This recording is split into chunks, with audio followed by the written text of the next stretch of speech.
again. We've got 2 sections left of our book, George's Marvellous Medicine by Roald Dahl, to read till we get to the end of our story. So, when we left George last time, his dad had just shot off in the car to get more ingredients to try and make another batch of his medicine. Let's see what happens this time.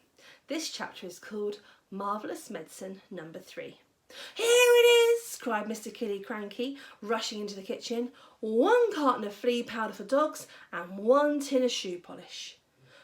George poured the flea powder into the giant saucepan. Then he scooped the shoe polish out of its tin and added it in as well.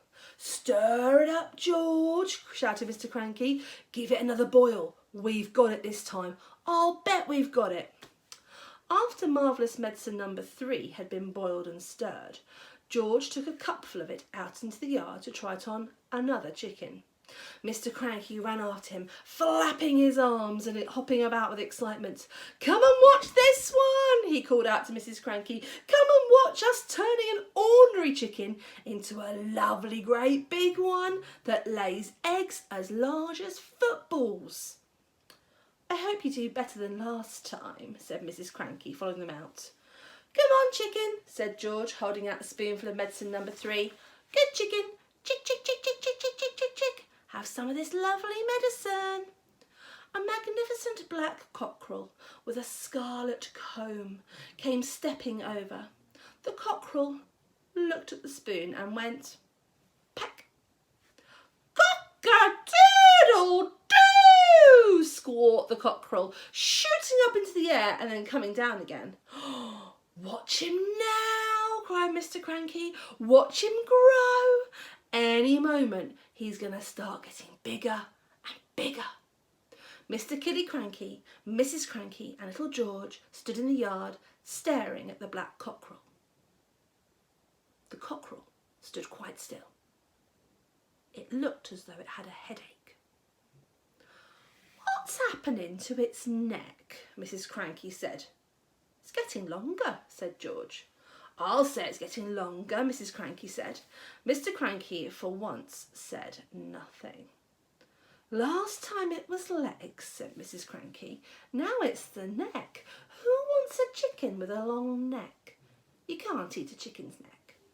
It was an extraordinary sight. The cockerel's body hadn't grown at all, but the neck was now about 6 feet long. Look, there's our crazy cockerel with the massive neck. It does look very strange.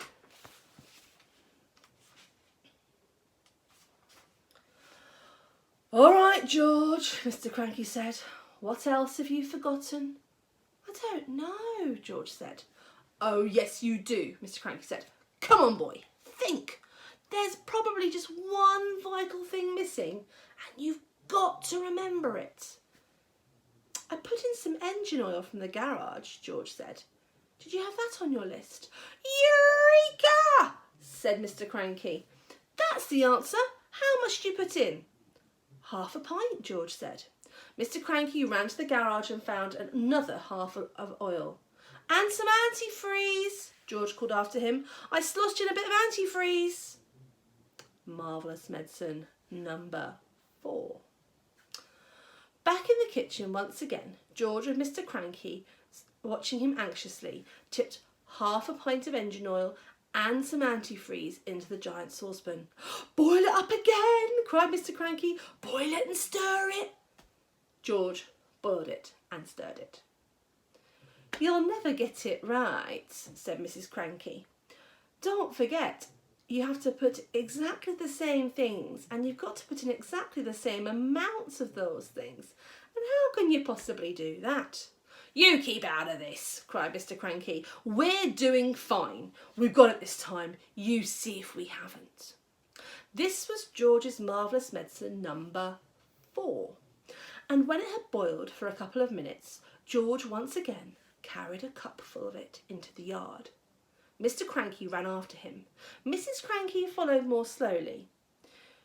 "You're going to have some mighty queer chickens around here if you keep on going on like this," she said. "Dish it out, George," cried Mr. Cranky. "Give it a spoonful to that one over there." He pointed to a brown hen. George knelt down, held out the spoon with the new medicine in it. "Chick, chick," he said. Try some of this. The brown hen walked over and looked at the spoon. Then it went, peck. Ouch, it said, and then a funny whistling noise came out of its beak. Watch it grow, shouted Mr. Cranky. Don't be too sure, said Mrs. Cranky. Why is it whistling like that? Keep quiet, woman, cried Mr. Cranky. Give it a chance. They stood there staring at the brown hen. It's getting smaller, George said. Look at it, Dad, it's shrinking. And indeed it was. In less than a minute, the hen had shrunk so much it was no bigger than a new hatched chick. It looked ridiculous. And there's a picture. Can we see the little tiny hen? And of George and his dad as well looking at it. That's not going to be very useful on their farm either. Right, we've got one chapter left and I'm going to read that to you next time.